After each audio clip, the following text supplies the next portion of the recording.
కథాస్రవంతి నిరంతర కథాప్రసార వాహిని కథల భాండాగారం కథాస్రవంతిని ఆదరిస్తున్న అభిమాన శ్రోతలకు నమస్కారం. ఈనాటి కథకు స్వాగతం. ఈరోజు మీరు వినబోయే కథ ధర్మదీపం ఫౌండేషన్ హైదరాబాద్ వారు ప్రచురించిన ధమ్మపదం గాథలు నుండి కోశాంబి భిక్షువుల కలహం. అనువాదం శ్రీ అక్కిరాజు రమాపతిరావు గారు.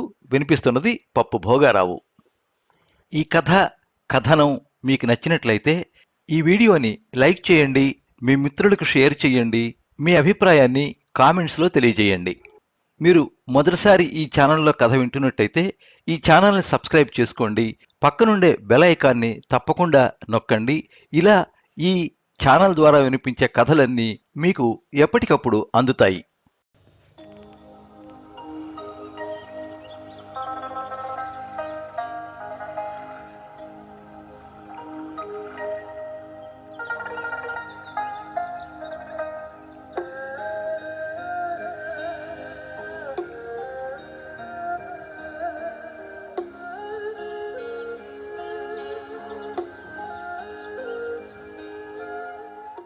ఒక అల్ప విషయంలో కోశాంబి భిక్షువులు రెండు వర్గాలుగా చీరిపోయి కలహించుకోవడం ప్రారంభమైంది వారి మధ్య.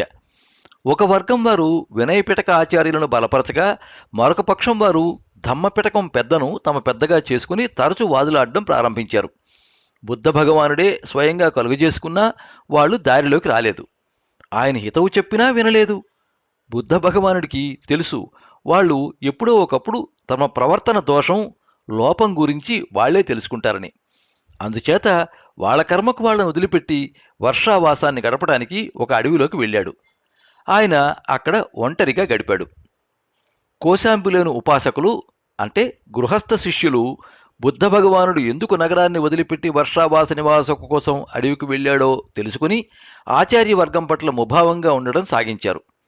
వాళ్ళ పట్ల ఒక రకమైన వైముఖ్యం కూడా కలిగింది. ఇట్లా కలహానికి సంసిద్ధులైన వాళ్ళను గూర్చి ఆదర గౌరవాలు ఏమాత్రం చూపలేదు. అటువంటి వాళ్లకు పూజ్యభావంతో ఏదైనా ఇవ్వడం కూడా మానుకున్నారు. అందువల్ల కలహశీలాన్ని పెంచి పోషించిన రెండు వర్గాల వారు తమ దుష్ప్రవర్తన వల్లనే భిక్షు సంఘానికి అప్రతిష్ట కలుగుతున్నదని గ్రహించారు. తమ తప్పు ఏమిటో తెలుసుకున్నారు. బుద్ధ భగవానుడు కూడా విసిగి తమను పట్టించుకోకపోవడం కూడా ఇరు వర్గాల వారిని బాధించింది.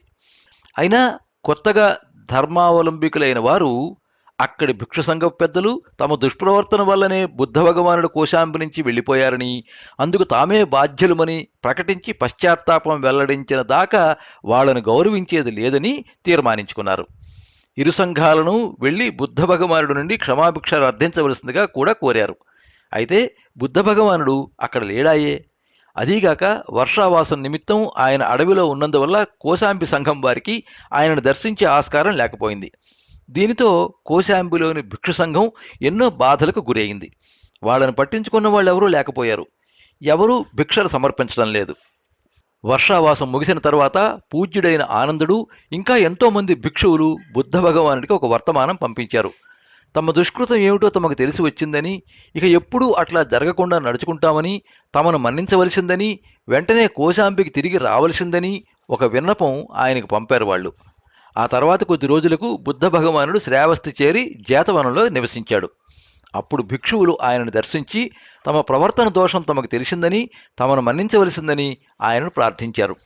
బుద్ధ భగవానుడు మానవ జీవితం అస్థిరమని, ఎప్పుడు ఏం సంభవిస్తుందో ఎవరూ తెలుసుకోజాలమని, తమకు మృత్యువు లేదనుకోవడం కన్నా మూర్ఖత్వం ఇంకొకటి లేదని బుద్ధి గరిపాడు, హితవు బోధించాడు.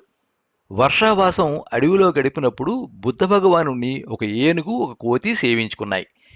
ఏనుగు ఆయనకు పళ్ళు, శాకాలు తెచ్చి ఇస్తున్నందువల్ల ఒక కోతి కూడా ఆ మహనీయుణ్ణి సేవించుకోవాలని ఆసక్తి చూపింది. ఒకరోజు ఒక కోతికి ఆకులు లేని ఒక పొడవాటి చెట్టు కొమ్మకు తేనెపట్టు కనిపించింది. ఆ తేనెపట్టు పూర్తిగా తయారైంది. జాగ్రత్తగా ఆ కొమ్మను విరిచి ఆ కొమ్మతో సహా తేనెపట్టును తెచ్చి బుద్ధ భగవానుడి పాదాల దగ్గర ఒక పెద్ద ఆకు పెట్టి అందులో తేనెపట్టును ఆయనకు సమర్పించింది కోతి. ఆ తేనెను ఆయన పుచ్చుకోవలసిందిగా ప్రార్థించింది.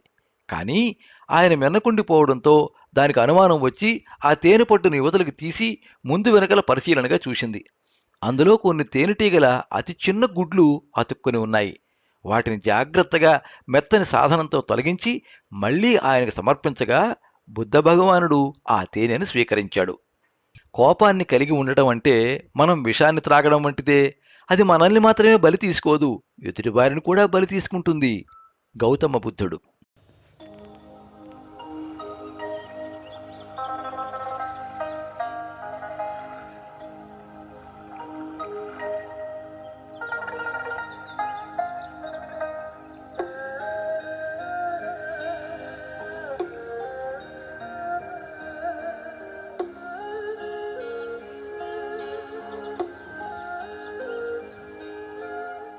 మీరింతవరకు దమ్మపదం గాథల నుండి కోశాంబి భిక్షువుల కలహం కథ విన్నారు.